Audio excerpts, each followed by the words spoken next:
Welcome to Dynamics Corner. This is Chris. And this is Brad. This episode was recorded on August 17th, 2022. Chris, I'm happy to speak with you again. I know, man. Multiple times this week. Yes. No, sometimes I feel I speak with you too much. But I'm happy to get with you today for another Dynamics Corner quick tips. Yes, definitely. No, I like doing these. This is fun stuff. So this actually goes, so not every podcast episode goes to a YouTube. So the quick tips videos, however, it's going to make it into our YouTube channel. Obviously, there's a lot of visualization, which is best for YouTube video. So yeah, this would be a quick tip. So what you got for me, man? It'll be a nice and quick video. Let me think. Something that I want to see is the company badges. A lot of people don't know about the company badges. Yes. Something that was available in 2017, I believe. Or 2013. Wow, I just, But it was called something else. Was it called something else? I can't remember what it was originally called.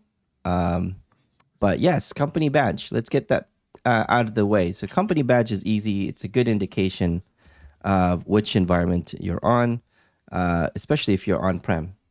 For business SaaS, typically you see a sandbox, but it's still good to know what environment. If you have multiple environments, it'll be easy to identify what you're on. So the first thing you want to do is search for company information. I'm going to spell the whole thing. They'll tell me, if you just search for a few words, it should return different options or anything that's closely related to what you're searching for. So company information, go ahead and navigate into the company information page. And if you scroll down further, there's a fast tab called company badge. So company badge, there's really two options, none and custom. So in the nav version, it kind of give you multiple options where you have database name and company names. In this case, they just kind of left it as none or custom. So custom here allows you to enter a badge text. Now, this is limited to up to 4 characters. So in versions prior to Business Central, they had predefined sets that gave the company name, the database information, server information? Yes. So this option was available then. Okay, good. Yep, it was available then. So the company badge allows you to up to 4 characters. So if you hover any of these areas as well, you see tooltips. 4 characters. Yeah, 4 They characters. couldn't go 5? Yep. I know, man. I mean, I guess 4 could be good for some acronyms, but sometimes I find that it's just not enough. That is true. That is not enough. But most of the time, this company badge is where I typically see what's used is identifying if the environment is prod or test or UAT. And so that is what it is used for. But again, the 4 characters work well with prod, test, UAT. You're covered in all cases. I know this is good. This is good. Sometimes it does get confusing when you're just looking at a URL to know exactly where you are. Yep, exactly. And then you also have the company badge style as well. So company badge style gives you, what color of the banner for this 4-character company badge text. So if, for example, your environment's for production, you may want to use like green as green light or blue or orange, and maybe not so much in red. Red may be used for testing and so forth. So in this case, I'm in a production environment. So I'm going to put a company badge text as prod, and I'm going to use maybe dark green, an indication that, hey, it's okay to be on this environment. You are in production. So once I enter these values and I move away, it's going to let me know it's going to refresh. Now, it kind of gave me a pop-up, but didn't give me a chance to hit OK. It's kind of sort of automatic. So if I head back to the main menu, you'll notice on the far right-hand corner, now you see a production or a prod based on that badge text that I entered. So when a user logs in a daily basis, especially if they're doing some testing, maybe you have multiple environments, you can put that 4 badge text here, 4-character badge text. So you can see I'm in a company production. So that's a company badge. It's super simple, man. It's very helpful. I've seen several times where a user may go through an entire, not entire day. That's over exaggerating. Like for an hour doing work and then not realizing that they were in test the whole time because that's where they were on last. So this is a good indication, visual. They can find stuff. So yeah, man. No, that's What good. else I you think got that for is me? definitely helpful. It's a good visual cue to, Yes. indicate where you are. Okay, let me see. Thinking of something else. I've talked about monitoring fields lately with email. I want to see sending email. Setting Oh, up email is yes. another thing we'll have to discuss at one point, but I want to see how you can send out emails to customers for invoices, vendors. Save some of that paper. Oh, yes, definitely. That is a good way to not only save paper, saving the trees and all that, but it's also a good way to minimizing your app switching, where printing in a PDF and then attaching that PDF, open up Outlook and attaching that Outlook, and you got to write the body of the email. So there's a lot of steps. So you can actually do all of that within Business Central. But before you could do that, you do have to set up an email. So right now, if I take a look at email, actually, there's multiple ways to set up email. One is assisted setup. So if I navigate to assisted setup, there is an option here for setting up email. So if I scroll down to here, so set up outgoing email, right? So there's a setup here. So mine's already set up, but I'm going to walk you through other avenues of setting up email. There's 2 more ways to get there. The other option is email, searching for email accounts, which is right here. So if you check on email accounts, if it is set up, you'll see multiple email addresses here. Okay, so that's one way, and you just click new and add email account. The third option is searching for the word set up email. And you'll see that there's an option here called set up email. Now, all of them goes to the same place, set up email, and it gives you this pop-up window. This is also true when you click from the email accounts page, click add an email account, and you'll see that same pop-up menu here. So what I'm going to do is just go through the process.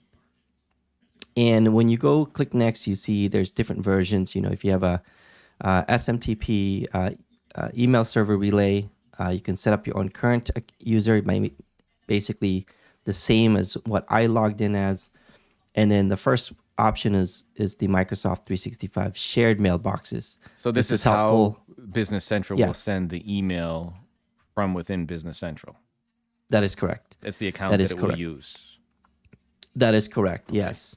And you can also set up defaults and stuff like that too, which we can get into in the future. So Microsoft 365 shared mailboxes is perfect if you have, for example, you want emails to come from sales@company.com or accounting at company.com. So it really depends. So in this case, what I'm going to do is use current user because I do have a mailbox that I want to use. And there's a reason why you want to do it this way as well. So I'm going to go ahead and click current user and click next. And then make sure you have a valid license, which is, important. Otherwise, you can't send anything. And then that's pretty much it, right? It's very easy. See current user. I'm the current user. And the email address that's associated to my account. And I can also send a test email as well and configure the account that it's going to be default. So I can go ahead and send a test email. I can send it to myself, right? And it's been sent. It was delivered successfully. It just pinged on me right here. And look at that. It sent a test email here. So it's confirmed. Of course, it failed delivery. I can't send it to my own self, but you see that it's sent. All right, so I'm going to go ahead and click OK, and I'm going to finish. So once I click finish, I can see that there is now an email account that I can use. So that means it's associated to me moving forward. And so when I click, if I head back out to maybe sending an invoice, right, sending a document, and you want to collect that, invoice that money, invoice that document, No, and see that's if you can good. We collect definitely money. want to send those invoices out. Yeah. So there's A- two ways to, and hopefully they send a yeah, payment back. that's true. And in the future episode, we could talk about other options too of add-ons in the future that you can collect money via maybe a link on the invoice. Oh, that Uh, I think many people yeah. would like to learn about. I get asked about that often. Oh yeah. There's some options out there that we can explore as well. Um, but let's say you just started, you start invoicing your customer. You have your email set up, what we just went through. Now we want to test that. So if you head to and navigate to posted sales invoices and choose any invoice you want, there's multiple ways to send as well. One is directly from the list, and then click print and send or print send. Here's an option here by send by email. The other option is opening the record directly, of course, and then print send is also found within the record itself. And I'll go ahead and click email here. It's going to pop up a menu, and it's going to generate that PDF attachment and whatever configuration you have set up. And you'll see, I'm going to make this a little bit bigger. You'll see that where it's coming from is me, because that is the default currently. But you can have option as well to change from the current default account to maybe other shared mailboxes, because you can also set up shared mailboxes, not just a single account. So in this case, I only have one account, so I'm going to assign it to myself. You can also have an option to add additional recipients of this invoice or email as well. But this information gets pulled directly from the customer card, contact card. So in this case, it's going to Megan Bond, and now she's going to be emailed. Just realized it double. She'll be emailed added twice, that. just to Yeah, make sure she pays it. that's true. And then also subject. So subject, there's a default configuration. Again, we can explore this in the future where you can change that subject in the email as well, and including the body of the email. So the body of the email also comes from a Word layout template as well. So in this case, there's an out of the box option, which most of the time this is enough. This is perfect for many people. And of course, you have the same functionality as you would if you were in an Outlook. So you have a lot more formatting options in here as well, make changes that you need to do. And then if you scroll down a little bit further, Using the default is good because you get set up yes, in configuration instead of modification and customization, which is good. yep, exactly. So you have, and of course, the template is very easy to make changes as well. Again, we'll do another episode of that and get into the fun stuff. Not that this is not fun either. This saves a lot of time. I was just going for to many. say, this is fun for me. And then, of course, the last component of this email is the ability to add attachments. In this case, we had set it up to attach the invoice. Now, you can use other, what they call, I think it's called document profile, where you can add additional documents every time you may email an invoice.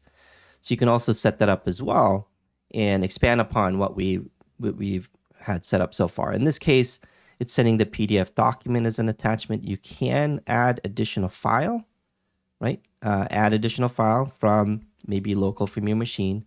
You can also add file from the source, which is what it's doing right now. This is add file from the source. And you can also add file from Word template or maybe delete this attachment. So there's so many options in this case. When I'm ready, forgot to make show more. Show more, you can add CC, you can add blind copies, and so forth. So once I'm ready, I can go ahead and send the email, and it'll send out. Now, this is important, by the way, just to note, to kind of close it all out, is that when you send an email with your own account, you're set up as a current account, it actually tracks it within Business Central as well. I was going to ask that if it tracked the interaction or could track the interaction. Yes, it is super friendly. I don't think it ever did that before. Most people had set up like SMTP as an option. So just to take a look at my email, you saw that it's sent out. This is what it looks like, or this is what it would look like when the customer receives it, right? So you have the subject, the attachment, and the body of the email, and pretty straightforward. Now going back to Business Central, we talked about that it tracks the email, and here I can go ahead and look for sent email, sent emails. There it is. I can go ahead and click sent emails. You'll see I've already kind of played with this way back in the 11th. And you'll see my test email also showed up in here. You can see the body of the email and really drill down into it as well. So the one we just did is right here. So you can take a look at what you just sent. And you can resend it. Let's say a customer says, yeah. I like the ability to have all of this centralized, and you can see what was sent, because if you have multiple people working or doing things, the option to find and see the emails that were sent without having to include 4,000 people on an email thread is nice. Exactly. And the fact that it can get lost as well. And it, of course it tracks it, within Business Central. You mentioned that BCC. BCC is always one of those funny things. Did you ever receive an email and then receive a reply from somebody that wasn't on the email? Yeah. Yeah, that's true. It always makes me wonder when they don't pay attention. With the blind copies. It's like, yeah, you're not supposed to say anything. I'm just letting you know. Yes, no, it's funny. I mean, there have been cases where I forwarded emails to somebody that wasn't on it, and they ended up replying to it. But in the cases I'm talking like a direct reply, sometimes right away. You're like, wow, I didn't even see you on there. Yeah, exactly. So again, you can resend. You can even edit and send as well. So in case hey, you need to resend it again and make some additional update, you can edit and then give you the option to send as well. So if maybe I need to add second attempt, right? Because it's the second attempt that I'm sending sending this email to the person, I can go ahead and send that email. And let's see, there it is. There's my second one. Oh, this is a different one right here. Second attempt. So there's my second attempt. Nice. So nice. Super flexible, man. But yeah, it's super simple. We did it. We did two things in under 15 minutes maybe. And you can start running with this and be efficient and minimizing that app switching. No, I like it. I'm actually going to go set this up right now. Good. Yep, this will be, we'll be blogging about this as we continue to expand the functionality of email capability. I think, Brad, you had posted about field monitoring notification. Yes. So check out Brad's blog about that. That's very helpful. And you can even associate, once you set up your email, you can jump into his blog, follow his blog, and you can see how using your email configuration and get notified about changes in the fields.